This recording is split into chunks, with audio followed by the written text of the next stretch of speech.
Hello!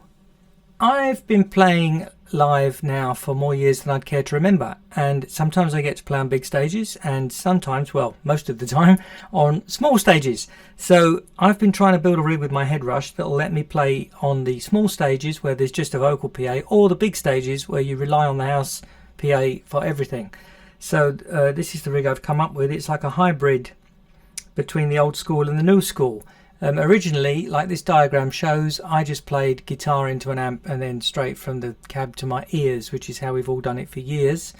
Then I bought the Headrush, where the amp is virtual, the speakers are virtual, there's a virtual microphone which outputs a lovely clean signal like you were in a recording studio, which you then listen to through a full range, full frequency cabinet, which is supposed to let you hear everything wonderfully. But what I found is that sound is too wideband, it's too much low, there's too much high. A normal guitar amp is all middle, it's all shout. So what happened was, when I used an FR in a live band situation, the drummer, who actually plays quite loud, and the bass player with his Ampeg SVT drowned me out. When they stopped playing, I was louder than I usually am, but because it was full frequency, it wasn't poking through the sound. So I came up with this solution where I monitor through an old-fashioned valve power head and a 4x12, but the PA man gets the lovely stereo Headrush sound. Now, to do this, I had to build a little adapter lead to plug into the headphone socket, which converts the stereo headphones output to mono.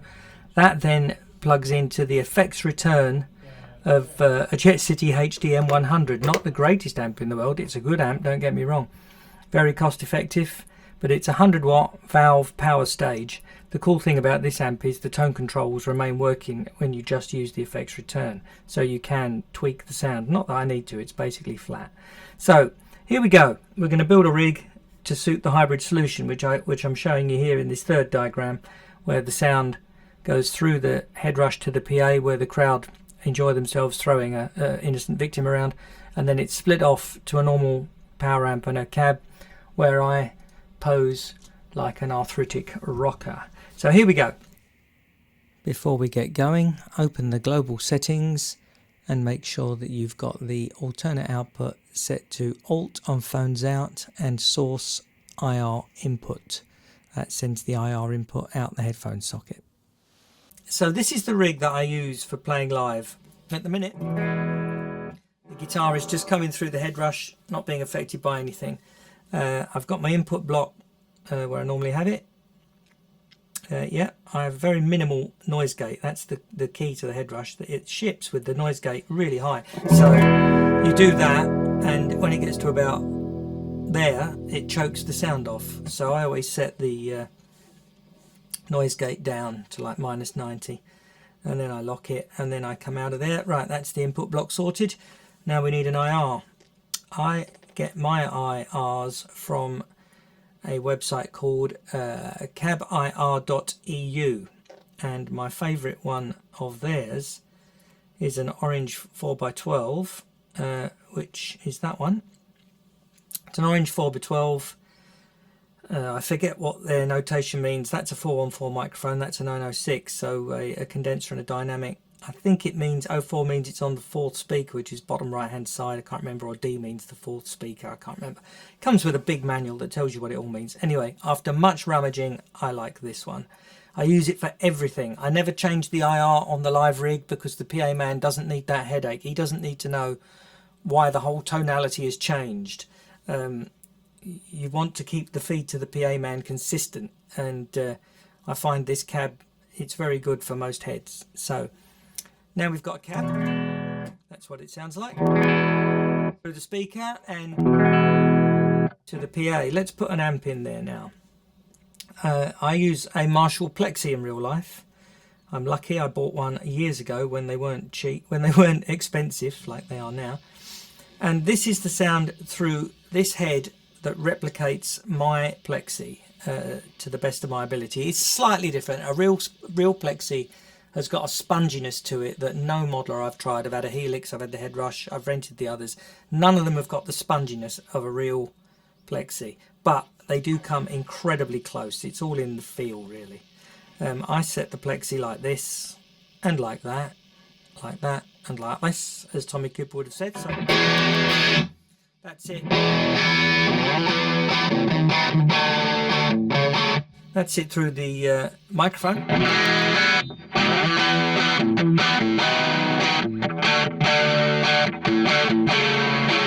And that's straight into the DAW. So very serviceable Plexi rock sound, but most old school Plexi users put a tube screamer, or sorry, a treble booster in front of their Plexi, and I'm no different. My real Plexi has got a teeny weeny boost in front of it, and that's what I do on here too, because it works. It's the white boost with no gain, bass and treble flat, and 25% level. That just gives it a push. It just makes the amp work a little bit harder if you listen.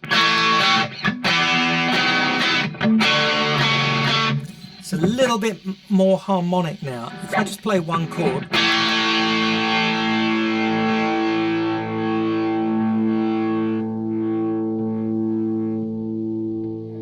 you can just hear the difference there. It's very subtle, but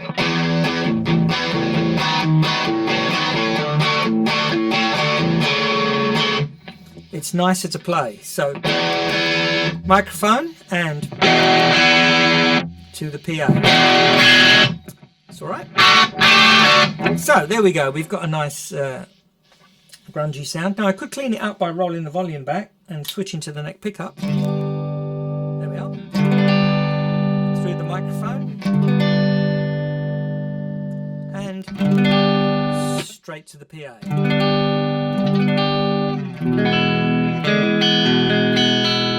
Like all Plexis, real Plexis, the one in the Headrush cleans up beautifully, but I had to do two things. I had to switch pickups and turn the volume down because the guitar I'm using doesn't have two volume controls.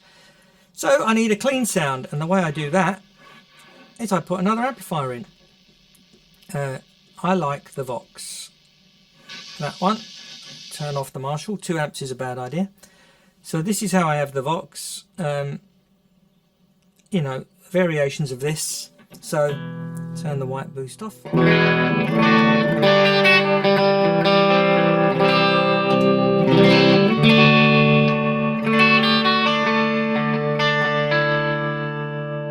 It's fairly sort of standard guitar sound. Tiny bit of tremolo on there. The bass and treble are flat. A little bit of cut. Tremolo's on. That's it, you know, nothing to write home about. So through the microphone, through the Headrush output, not too different, I hope. I've not really checked to see how different they are, but we'll get there. Now then, what we need to do is make this controllable. So we need to make some scenes. Hardware assign. Let's put the Plexi on this button here. We'll call it a scene.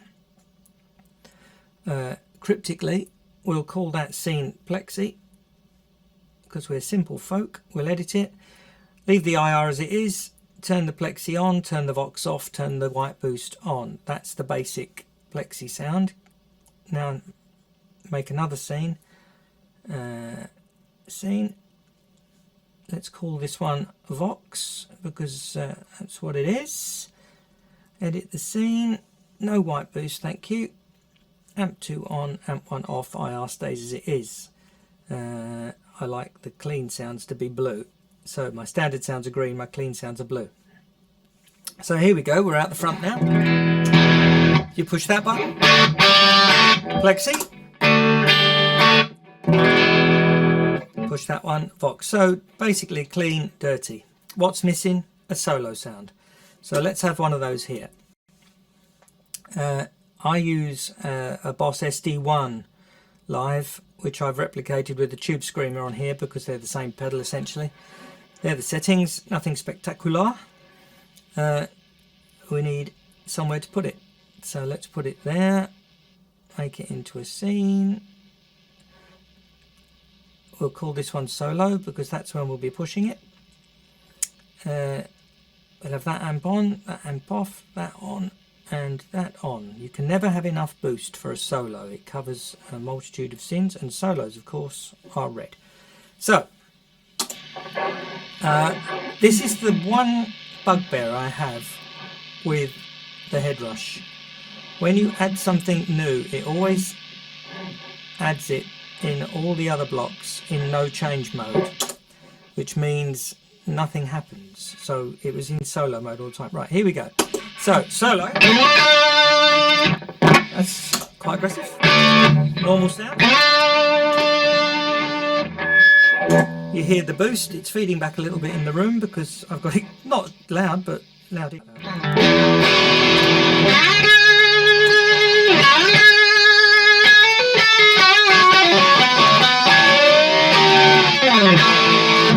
And that's the microphone, so direct.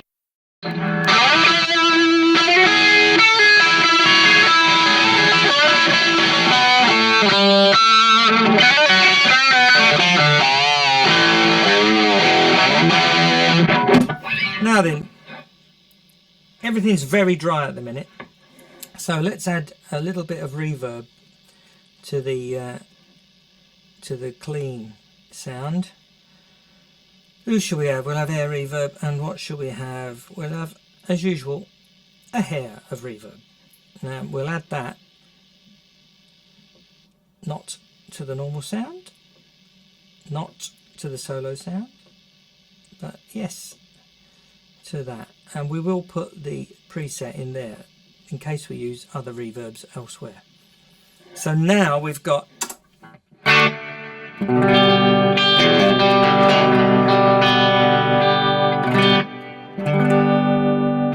a little bit of reverb through the microphone and a little bit of reverb straight to the PA. Now then, I'd also like a little bit of delay in all of this nonsense. So delay, I'll have a standard hair of that as well. Now back, everything's in hardware assigned now. So we'll have the delay on, a hair of delay. In our standard sound we don't want any of that nonsense, but in our solo sound we'd like some delay, and we'll have standard solo stereo is the preset I've used there. So what you'll notice is there's the delay settings. When it's in the Vox, the quiet mode, they're the settings. You go to solo mode, everything changes. Now the cool thing about that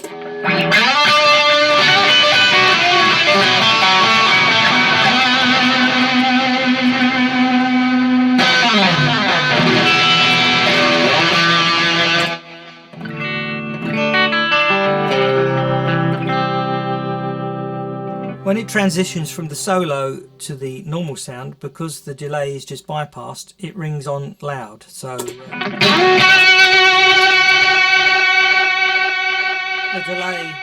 delay goes away naturally like that.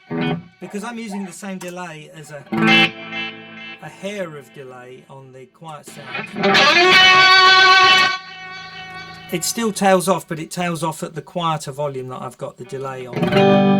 The clean sound. When you're playing, you don't notice the join. It's good. So what have we got here? The plexi, all effects off except the white boost. The Vox puts on.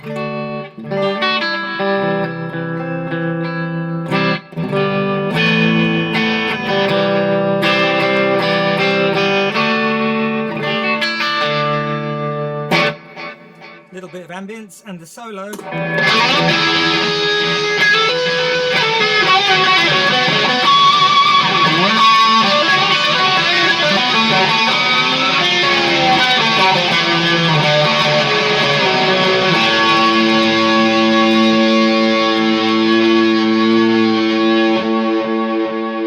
Hangs on forever. Same thing straight into the recorder.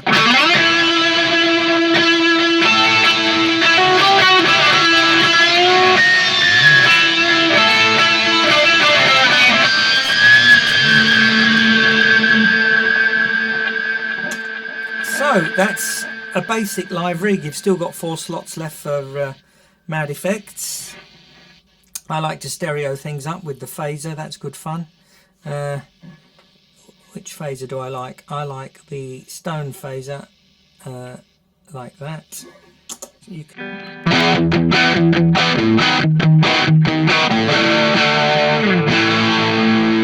There's a lot of width on that if you're listening in out front in the PA or in...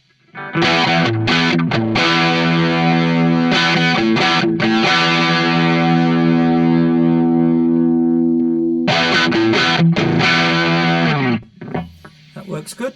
Other than that, that's all I need live. Clean, filthy, really filthy, silly effects.